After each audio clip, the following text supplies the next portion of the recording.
Hi, I'm Mia, and today I want to share a story about a time when my life completely unraveled.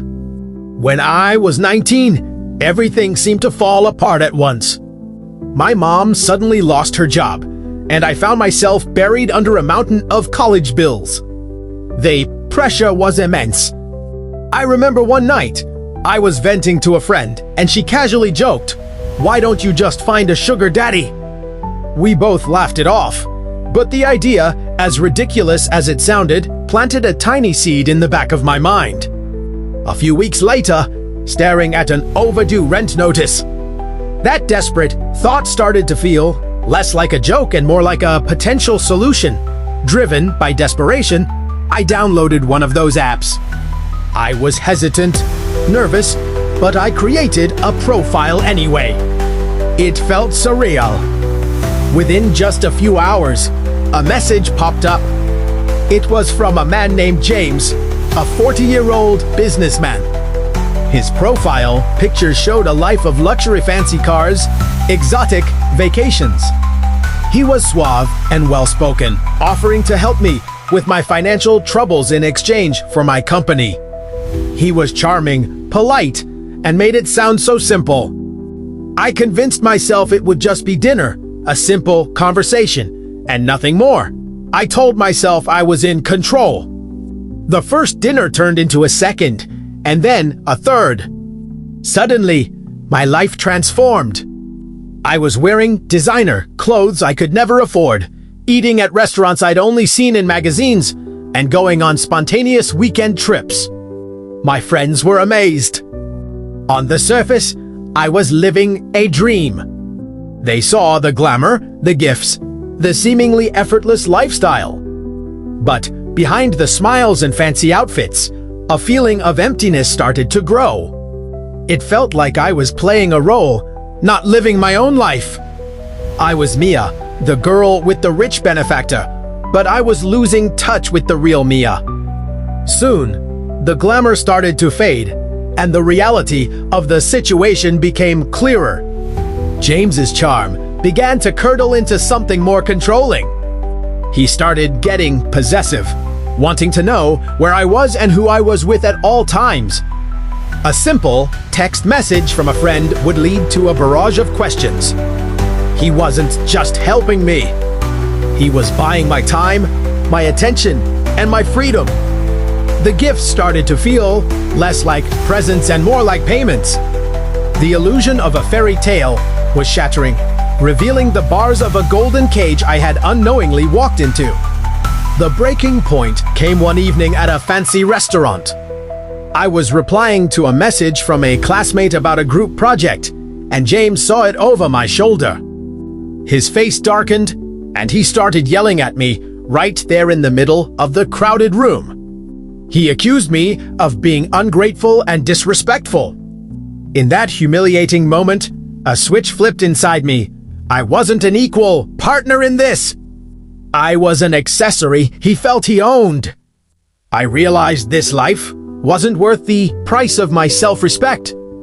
I stood up, left him sitting there, and walked out of the restaurant with tears streaming down my face. I didn't take a cab.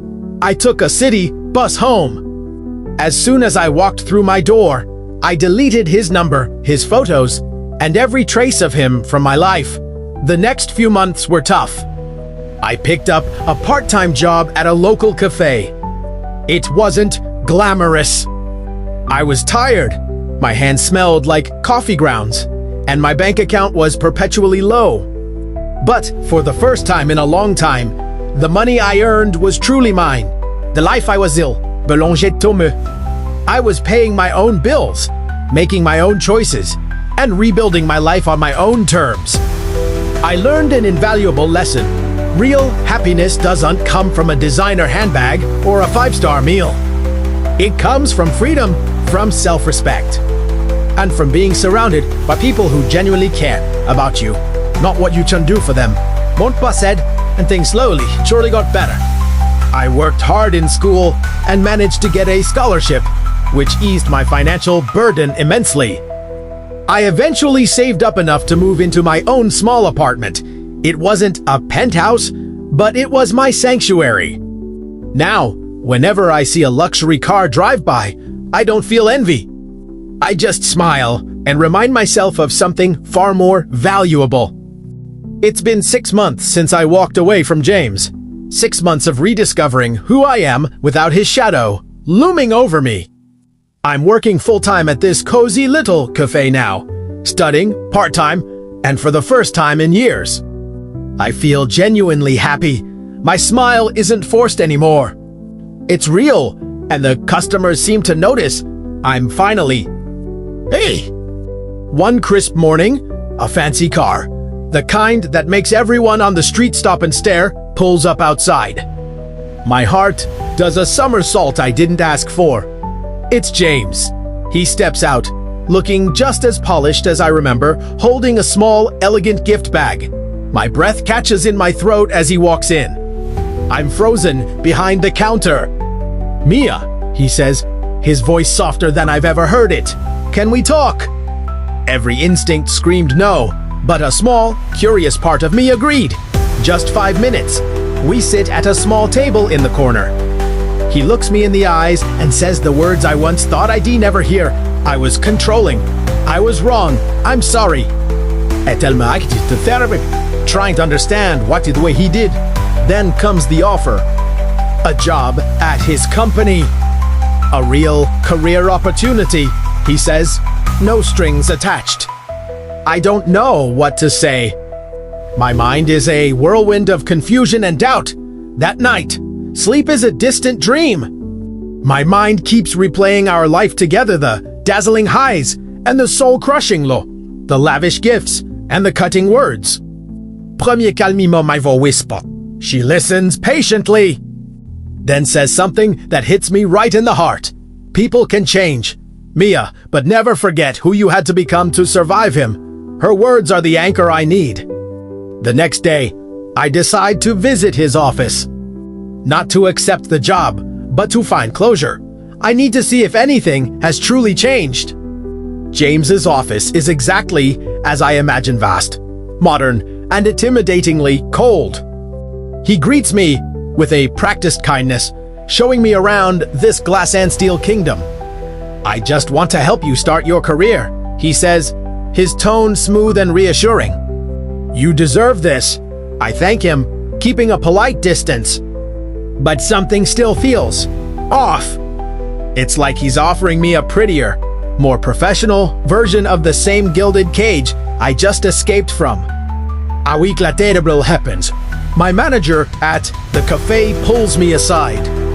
She's seen how much I love this place, how I talk about it online with such passion. She offers me a promotion to run the cafe's social media. It's a small step, not a giant leap into a corporate world, but it would be mine. My own project. A spark ignites within me. I realize in that moment, I don't need James or his gilded opportunities to succeed. I can build my own success one post at a time. I start creating short, fun videos of the cafe, the latte art, the smiling customers, the morning rush, and to my shaggy people love it. Of course, James sees it. My online success doesn't go unnoticed. A message pops up on my phone. "You're amazing. Mia, I'm so proud of you. I miss us." I type out a reply, my fingers hovering over the send button. Then I stop. I delete the entire message. A sad smile touches my lips as I whisper to myself, some stories don't need a sequel. Just as I close that chapter, a new one quietly begins. A new customer, a shy artist named Alex, starts coming to the cafe every day. He sits in the corner, sketching people in his notebook while sipping his coffee. We start talking. Not about money or status, but about dreams, about art, about what truly makes us feel alive. With him, I sense a felt peace. I felt a very long time. We become friends.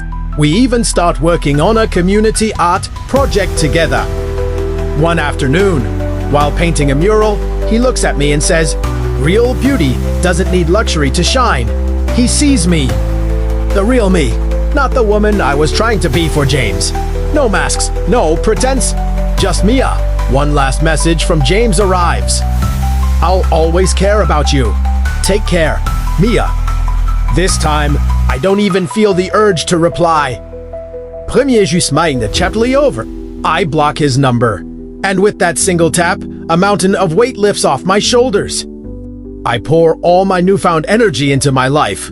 I get straight A's in my classes. The Café Online page hits 50,000 followers, and I'm offered a marketing internship with a major brand. Mi boss calmera brand. One evening, walking home under a sky full of stars, Alex turns to me. You inspire me, Mia, he says softly. My cheeks flush, and my heart feels full. Happiness isn't about wealth. It's about feeling valued for who you are. Then comes graduation day. As I walk across the stage, proud and strong, I see my mom crying happy tears in the audience and Alex cheering the loudest. I look out at my future, and all I can see is light. Later that night, I share my story online. The post goes viral and thousands of comments flood in. One reads, "Thank you. Your story just gave me the courage to leave a toxic relationship."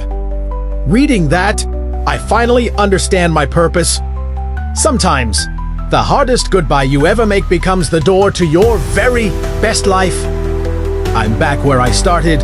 In a way, closing up the cafe at sunset. It's the same place, but I have a brand new heart. If someone ever makes you choose between their world and your peace, choose peace. Every single time. Peace of mind is priceless.